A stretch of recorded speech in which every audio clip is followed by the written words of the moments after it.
Mac here with you, Birds 365. We're going to give you a Washington's perspective for the next 20 minutes or so. Here from the Commanders Radio Network 106.7. The Fan down in D.C. is our buddy Chris Russell. Chris, here's where I got to start with you today. You're not going to be so bold, so foolish enough to say that if the Commanders don't win, that you will give up all your broadcast responsibility. Because I know a Chris R. who did that this week, and he's paying a price for it right now. You're not going to follow in the Mad Dog's footsteps, are you? Well, Jody, you know, that would be an absolute joke, disgrace if I did something like that. I mean, who would ever do something like that, Jody? That is crazy. That is nuts. What do you think about that, dog? Never heard your Mad Dog impersonation before. Very good, Christopher. I appreciate it. Not bad. Not bad. I've been studying it for 30 years, you know. How are you guys? Very good. Doing well. Good to see you, Chris. You know, Washington's an interesting team to me, and they're improved. I like what Sam Howell has done. They're certainly not protecting him. But before we get into the nuts and bolts of what's going on with the Commanders, I want you to go back to the first time these two teams met. How did it go over that Ron Rivera, Riverboat Ron, who I've stripped him of that nickname, did not go for the win on the road with a chance to steal that game? So it was highly criticized, as you guys could imagine. Now I was there, and in the moment, I got to be honest with you, I was thinking just kick the extra point, tie this game up. You just tied the game. Don't bank on losing this game on one play where something could terribly go wrong, a sack, which happens all the time. You know, a receiver slips, doesn't get separation, what have you. So I was thinking in the moment, play it safely, extend the game. You have momentum from that last drive, even though the Eagles had scored on their last drive, so on and so forth. Now, I am more conservative by nature than most people, so I'll admit that plays into some of it. In hindsight, obviously, I understand the criticism of Ron, and of course, because they lost, you know, if they would have won in overtime, it wouldn't have been as big of a deal. But they had the ball first, and if Terry McLaurin is like this much more inbounds, they convert on a third, and I think it was 7 or whatever it was, and then they extend that momentum and extend that drive, and maybe they score a field goal. I don't know. Here's the bottom line, guys. I'd take you back to 2020, the first year. You know, remember when we were under the pandemic? And there was no fans. We were at MetLife Stadium, and Ron and the Commanders, then the Washington football team, scored a game-tying touchdown, make it 20-19 with about 30 seconds left against the Giants. And Ron went for 2, and they lost. A receiver slipped or whatever happened, so they lost the game. And afterwards, he said, well, you know, I've always been told at home you go for the tie. On the road, you go for the win.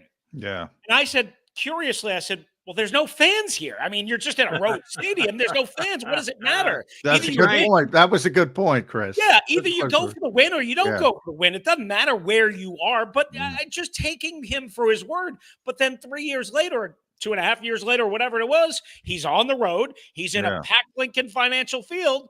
He said 3 years ago, I go for the win on the road, and then he doesn't go for the win on the road. Nothing that Ron Rivera says much makes sense, quite honestly. Want to ask you a position-specific question. Because the Eagles had a couple of tight ends make plays against them. I wouldn't say they've been buried by tight ends, but some tight ends have made some plays against them. Their linebackers' ability to cover isn't great. We're going to add a Kevin Byard this week. We'll see what he does to their coverage, but their safety coverage isn't great. If I've got a good tight end, that would be something that I would make a main part of my game plan. Logan Thomas, he had 3 catches against the Eagles the first time. Okay numbers for the year. One of the more, I think, physically gifted tight ends, quarterback turned tight end who's bulked up and the like. What kind of year is Logan Thomas having, and how big a part of the offense do you think he is this week against the Eagles? So I do think he'll be a bigger part than maybe most weeks. Some of which you just mentioned, Jody, with the addition of Byard and what is it, Reed Blankenship, right? Yes, right. Yeah. You know, and some of the changes in the middle of the defense, if you will, of the Eagles. But what I will say is this: Logan hasn't been able to stay healthy. He started off this year poorly, couple of drops against Arizona, and then he caught a touchdown on a 4th and goal from the 4 in Denver and got his lights knocked out by Kareem Jackson, who we all know has been in the headlines this year, right? And he missed the rest of that game and missed the next week because of a concussion. And I don't know if he's ever really been right since then. Now, I know, former Redskins head coach Jay Gruden comes on my show on Team 980 every Monday afternoon right after the game, and he was killing Logan as a blocker. And he's right. I mean, he's not a good blocker. He's willing to give an effort, but what the Washington Commanders need to do, especially being that they're passing the ball roughly about 70% of dropbacks, or I should say 70% of offensive plays compared to 30% roughly about the run, is they need him to hold on to the damn ball and be a major factor to where you get 8, 9 targets, 6, 7 catches, 75-ish yards. Because I guarantee you, Dallas Goedert, as you guys know, is going to be a big part of the Eagles game plan, as he was early on against the Dolphins, as he is most weeks. And I'm telling you this, I'm going to attack the Washington secondary with Dallas Goedert because they play a lot of soft zone, and there's always room. Go check out the Darren Waller tape from last week at MetLife Stadium. There's always room in the Commanders' soft zone for a tight end to pitch a tent and basically set up shop. Well, I will start, since you went down the secondary route, Chris. Please tell me, Jack Del Rio is not going to throw Emmanuel Forbes to the Lions again. My God, they had him traveling with A.J. Brown, and they have 2 good corners who have played. Benjamin St-Juste, Buller's a good player. What the heck were they trying to? That poor kid who's got a lot of talent. Yeah. He may never recover from that.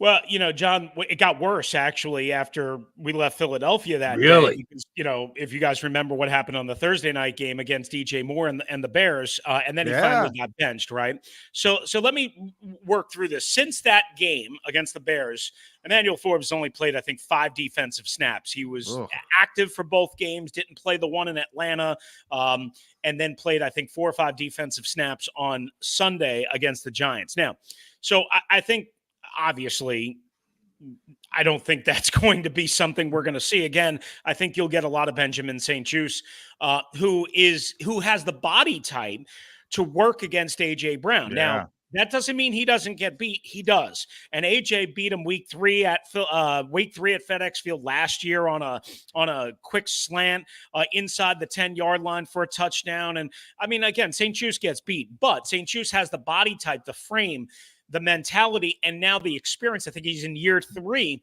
of his career to kind of go at least try and neutralize a guy who's ripping off $125 like that 5 pretty much every game. Yeah. So I think that'll, of course, be the game plan, and that should be the game plan. Now, as to why it wasn't in week 4, here's the reason. And this is what, again, goes back to the philosophy of this organization. The philosophy of this coaching staff doesn't make a lot of sense. And here's what I mean. They drafted Forbes, number 16 overall, in the first round. He plays outside corner. He's only really an outside corner. That's what he did at Mississippi State. That's pretty much what they did with him all throughout the training camp preseason. Benjamin St-Juste is pretty much an outside corner who they tried to shoehorn in as a slot guy. Again, not the quick twitch frame, if you will, to be a slot guy. And then Kendall Fuller, they hate in the slot, even though early in his career, he was proficient in the slot. So they basically have 3 outside corners. And count with me, guys. I went to Buffalo State University. I might not be a math major. 3 outside corners. Is there 3 outside corner positions on most normal NFL teams? There are not. Okay. So that's what I thought. So you see where I'm getting at here? Yeah. Again, it'll be St-Juste and Fuller on the outside with Danny Johnson in the slot on Sunday at FedEx Field. But the whole plan, the thought process just did not make sense. And we've been on that, for a long time, and they don't want to listen. Yeah. Give me your read on the running back position for the Commanders, because I thought coming in, Brian Robinson was going to be the guy who would get the majority of the snaps. I like Antonio Gibson some. He's good out of the backfield, but I thought Robinson was better. It's been pretty dominant that Robinson has been the main man. We've seen more sharing here in Philadelphia, even though DeAndre Swift, for me, week 2 had such an unbelievable game that you had to make him number one. And Eagles have done it, but not as heavy-handed as some Eagle fans would like to see. How are they determining who's getting the carries, who's getting the chances, who's getting the play, who's getting the run down there in DC? Yeah. And just one note about DeAndre Swift. It's kind of interesting, right? He came into that week 4 game against the Commanders red hot, and I thought that was ultimately going to be the difference, and they did a pretty good job shutting him down. And, I mean, you guys would know better. It doesn't seem like he's been as good or as effective since that particular game, but that's one other side of it. For the Commanders, Brian Robinson entered the year as the number 1 back, clearly. Antonio Gibson, fumbling issues, really kind of replacing the J.D. McKissick third down role. Still, they certainly give him the ball a little bit as a runner. He cannot run in between the tackles and not fumble. I mean, it's all the time. So that's a problem. He's fumbled and lost 2 fumbles already, week 1 and week 3. Now, one was as a receiver trying to get extra yards, but again, in the middle of the field. So if I'm Sean Desai and the Eagles, I'm like, please give it to Antonio Gibson in between the tackles so that I can force this kid to fumble, because he'll do it almost every time. Now, that being said, what I've been most disappointed by is that they do not give Brian Robinson a chance to get the oil running through the engine. They're only running, again, when you factor in pass attempts and sacks and designed calls and all that stuff, only running about 30% of the time. Some of that is game and deficit, situation dictating, i.e. the Bears game. Even last week, they were down 14-0 midway through the second quarter. But what are we doing here, guys? Your quarterback is not good enough. He's a rookie plus. Your offensive line is not good enough. It's just not good enough. No matter what metric you want to use, it's just not good enough. And we're passing the football, in some cases like Sunday, 75+% of the time if you're Eric Bieniemy, a former Philadelphia Eagle once long ago. It just doesn't make sense. And the one kid that has actually shined when given the limited opportunities that he has, and I don't think he played in the Eagles game. I'll have to double check that in week 4. I think he was sick or maybe inactive because he was sick the week before. Whatever the deal was, is Chris Rodriguez, 6th-round rookie out of Kentucky, tough, physical, downhill, gets yards after contact, has good vision that I don't know if Brian Robinson yet has the same level of vision, if you will, to read off his blockers and to hit whatever hole they want him to hit that Chris Rodriguez has. So I would expect the Commanders to not be run heavy by any means, maybe a little bit more than 30% in terms of ratio of plays, but also for Chris Rodriguez to have a little bit more of a helping hand or a little bit more of an advanced role than even Brian Robinson and certainly Antonio Gibson. The offense you kind of mentioned, we'll get to Sam Howell now. I've been kind of impressed, Chris. I got to be honest. I think Sam Howell's been better than most could have expected. I think he's done a nice job. The elephant in the room, and you kind of mentioned with the offensive line, he's on pace to shatter David Carr's record for being sacked. And you mentioned no matter what metric you want to look at. Now, PFF will tell you that Washington offensive line isn't playing that poorly, but they give up a bunch of pressures. You're there every week. Is it more Sam Howell the problem, not getting the football out of his hands, the offensive line, or just the philosophy that you kind of mentioned? They're dropping back too much. Yeah, John, I would say it's all a combination of that, of course, but I would say largely up until last Sunday at MetLife Stadium, it was mostly on Sam Howell not getting through his reads, not getting through his progressions, not seeing enough things quick enough. Not every play, not every throw, not every series, but that was mostly the problem. Now, on Sunday, Wink Martindale hit them with, a right, a left, the kitchen sink, and basically the Brooklyn Bridge on top of that, and sacked them 6 times, 5 times in the first half, and 6 times overall, and an intentional grounding, which I don't know about you guys, I count as basically a sack. Yeah. So really, essentially, it was like 7 sacks. Now, they did limit the Giants in the second half to only 1 sack and the 1 intentional grounding as they kept more 7 guys in, 7-man protections. But even when they were 7-man heavy jumbo set, I don't know. I watched all the clips. They weren't very effective, quite honestly, running and or passing. And that leads me to Sam, who, if you go back and you watch that game, even if you watch it condensed or not even all 22, Sam had some opportunities on quick game, on quick throws, sailed them wide, high, all over the place, erratic. Not only the last play to Jahan Dotson, where he spun out of heavy pressure and was on the run and fighting for his life, and he threw it a little bit behind Jahan, and Jahan should have caught it. But it was just easy throws, like first down, 10, second series, Curtis Samuel, boom, sails it. So I start to worry. The kid is tough. He works hard. He's not rail thin or anything like that. I start to worry at 40 sacks or whatever it is the mental side of it now starting to kind of work its way in, where he feels like, I've got to get rid of this football before my feet are set, before my mechanics are set. And I don't know exactly how to balance that, but all I know is that it's not good enough, and it's not good.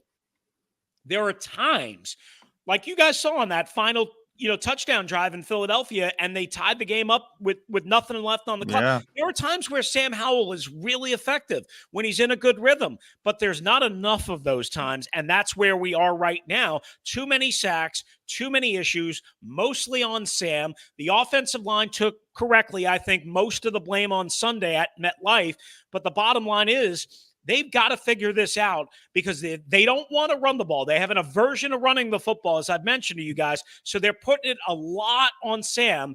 And the Eagles and Desai, of course, know this. And I would imagine they're going to blitz, more than they typically would against a normal quarterback, because, who doesn't see the problems that the Commanders are having in every way and how it affects Darnold, how it affects Howell?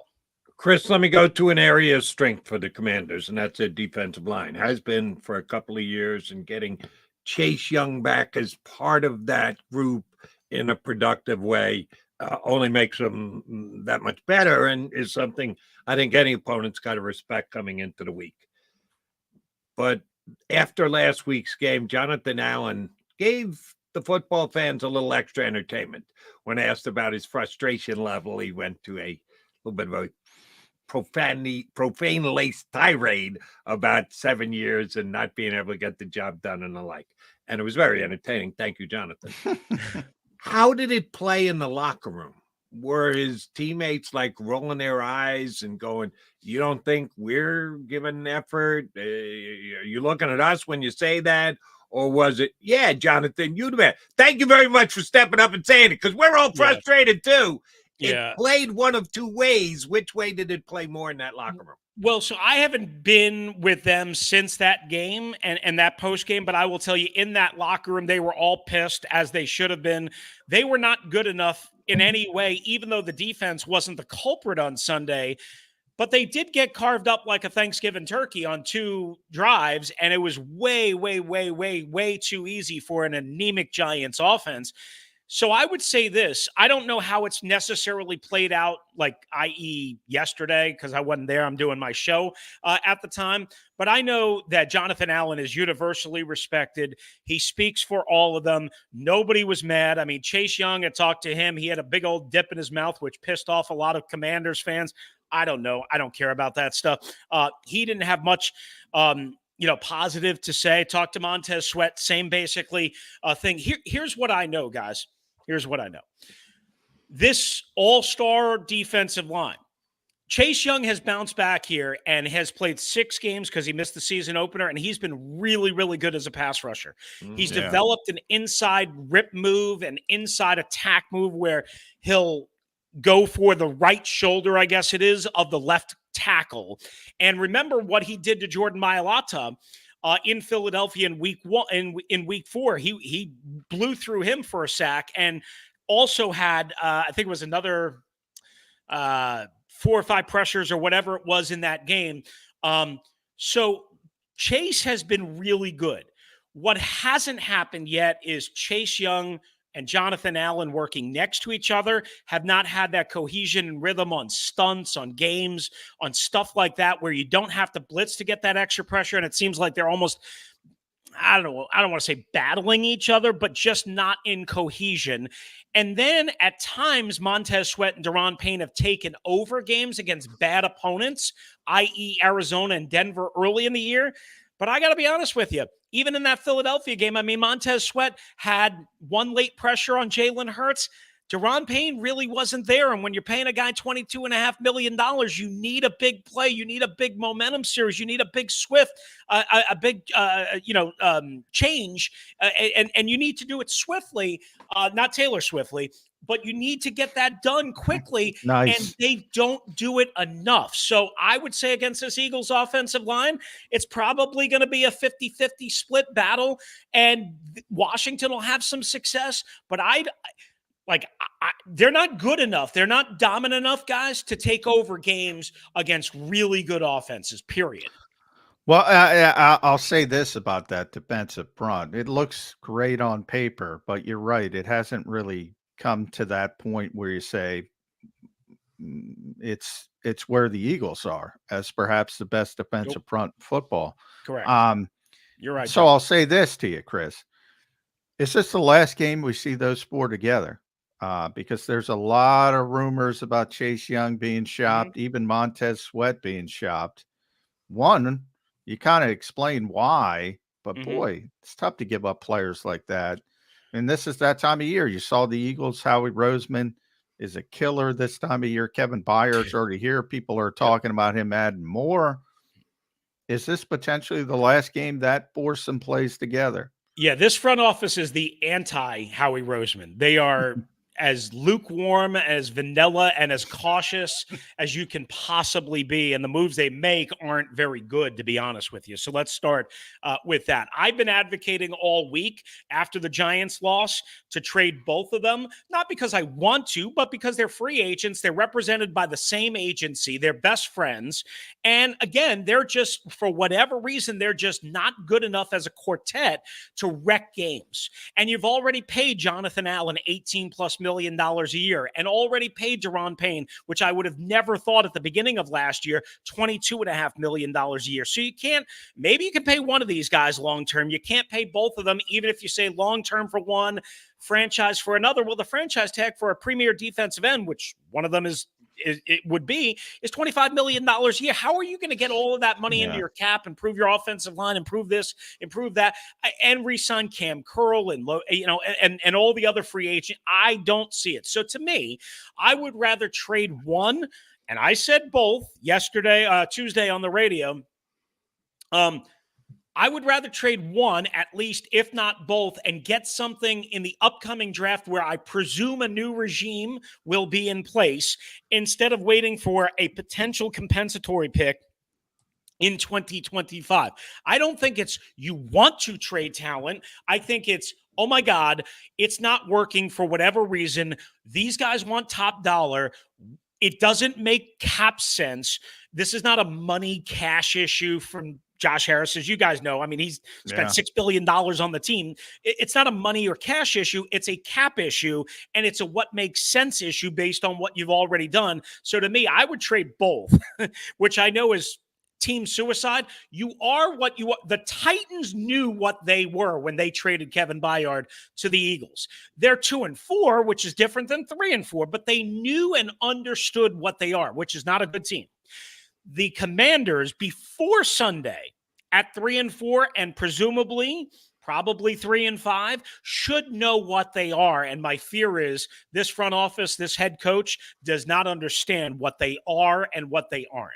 All right, last one for me. And I've kind of had from afar, a love-hate relationship thing with Terry McLaurin, because I guess I heard too many people go, one of the best wide receivers in the nation. That's me. I blame. McMullen. I'm not blaming. How many do you have to go down before you draw the line of not one of?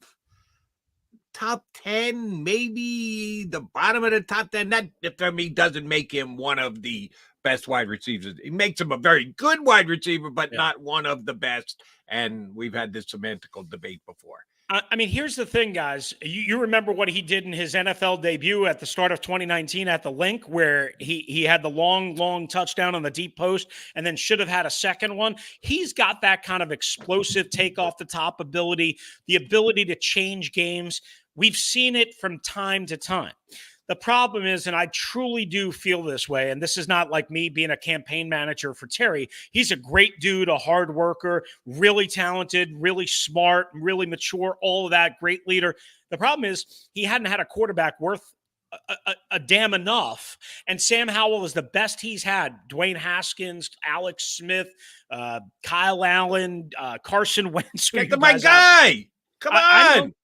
Pass me a Heine. Come on. I know, but he just hasn't. I like Heine. Heine was the best quarterback he's had, and I think Heine's better than Sam Howell. Yeah, but Heineke, Heineke, at times he would find Terry on big plays, but a lot of times they'd be like way short, and Terry would have to readjust and do this crazy like acrobatic, which again is part of your job as a receiver. My point being is, I want to see what Terry McLaurin could be if they actually got him a real quarterback, a real chance to evaluate so do I. him.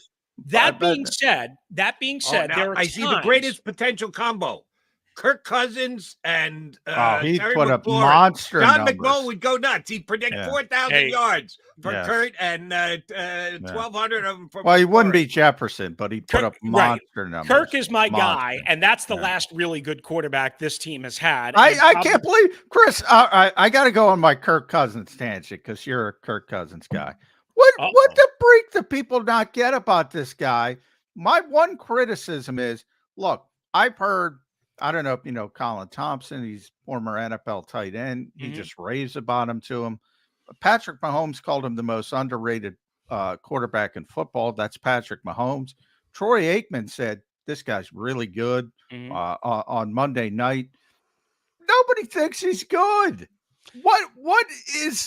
What are people missing? You know what it comes down to. It comes down to only one career playoff win, and then a couple of week 17 or week 18, depending on the year we're talking about, meltdowns against winnable teams and against games that the Vikings had to win. And when you get outgunned by Daniel Jones and the Giants in the playoffs, that's what I'm saying, Chris. Right? I don't freaking kept them in that game. Yes. The defense allowed Daniel Jones to march up and down the field. Kirk Cousins kept him in the game. Correct. And that's the problem, is that we too often evaluate quarterbacks just based on team wins and losses. Now, there have been some rotten eggs that Kirk has laid in some big spots. I'm not telling you that hasn't happened. I don't care. I don't know about you guys. I don't give a rat's about primetime games and all that crap. I don't care one bit. Yeah. But Kirk Cousins, not only has he been the best quarterback the Washington Commanders, Redskins, football team, Walruses, Walnuts have had in a long time, but Kirk Cousins is one of the absolute best quarterbacks in the NFL. 4,500 yards a year, the touchdown to interception ratio. Let me tell you something. When he walked in the door in 2012, guys, he didn't want to be here. He didn't want to be here because he knew they had made the commitment to Robert Griffin. Yeah. Kyle and Mike Shanahan said, hang on. You're going to eventually be a starting quarterback in the NFL, and it might be here. Okay, because they knew Griffin had limitations, and they turned out to be dead on accurate, and then some, right? So it was kind of fitting, even though Kirk has sometimes had these ups and downs and these ebbs and flows, for him to do it against Kyle Shanahan in San Francisco on Monday night without Justin Jefferson, right? Yeah. Without Justin Jefferson, and I just hope that Cousins can find a way, to maybe do, what some great athletes, like Joel Embiid. You guys deal with this all the time in Philadelphia, right? I mean, how great is he during the regular season and at times in the playoffs? But is it enough to get over the top? And so, so I just hope that happens for Kirk, because he's a really good dude, B, a really good quarterback. And I'll admit, I'm selfish, I'm biased. I've known him since 2012. Well, I finally found somebody else at WrestleMania 621. Make sure you follow Chris on Twitter, X, whatever you like to call it. I got to get in real quick. Josh Harris, low bar, but we know Josh so well from here in the Sixers. He mentioned Joel Embiid. everyone's got to love Josh Harris, right? But that's because of Daniel Snyder. What is the thought process of Josh? Because Yeah, he's so some people have already, like, fans that saw, like, video shots of him during the Bears blowout on Amazon, having a good old time in the suite and looking like he was enjoying a frosty beverage or two and maybe three. So fans and media, have been, like, kind of poking a little bit and being like, "Oh, that's not the right look for." No, listen, yeah, compared to Dan Snyder, it's like, Park Place in Manhattan versus the lowest of the Bowery, lows yes. in any Yeah. city America, right? Okay, not a hard bar to achieve. Now the quick question, or the quick thing, will be, how patient is he with Ron Rivera and this front office and Jack Del Rio, the defensive coordinator? And so far he has been. I know for a fact they don't want to be the bad guy, but you see what Magic tweets after some of these bad losses. You can imagine what's going on in that suite when they're all watching the game and watching these disasters and losing games that they have no business losing. So I think they want to be patient. They don't want to be the renegades, if you will. They don't even want to do what the Walton family did to what's his name out in Denver last year, where they fired him after 12, 13 games. Well, yeah, I can't. I can blame the Walton family for a lot, not firing Nathaniel Hackett. But I do wonder after Thanksgiving in Dallas, and with the stretch that they have coming up, Philadelphia, at New England, and that defense, and Mac Jones finally showed a pulse, at Seattle, then the Giants at home, and then Dallas on a short week Thanksgiving. If it gets real ugly in 1-4, 0-5 in this stretch, I think that's the natural evolving spot to say goodbye, Ron, and move one on. quickie, and we've kept you way too long. We got to wrap the show. Who would they turn it over to? I love this when fans want to, like last week, Belichick's done in New England. No, he's not. Shut up. But they never have the answer of, okay, if you're right, don't think so. Right. Who's going to take over? Who would they turn it over to? Would they give it to the new offensive coordinator who's been there about 20 minutes? Would they make him the head coach? So it's a fascinating question, guys, and I've been trying to wrestle with this all off season and talk about this. We got to come up with stuff to talk about. Sure. I said all along it would be Jack Del Rio because I thought the defense would be better than it is. He's a two-time former head NFL head coach, 190 games of NFL head coaching experience. Eric Bieniemy's a first-year play caller, all this stuff.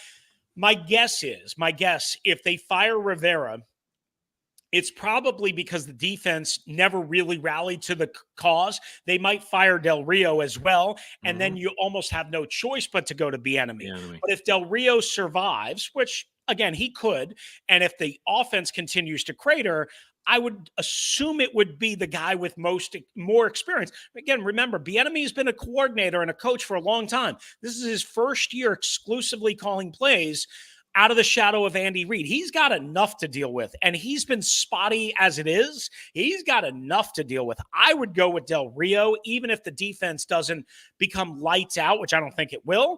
I would go with Del Rio, but of course, if they fire Rivera and Del Rio, then who else do you go with? Chris, you just bummed Eagle fans out. They want to be the ones who take out the Washington coach. They want their beatdown of the Commanders to lead to the firing of the coach. Yeah. I don't think that's going to happen. A little too early for it to happen this year. Exactly. Don't get mad at Chris. Don't get mad at the wait, mad at Roger Goodell for putting out the schedule. Oh, we're up against it. One last thing, Chris. Is it easy to take over FedEx still?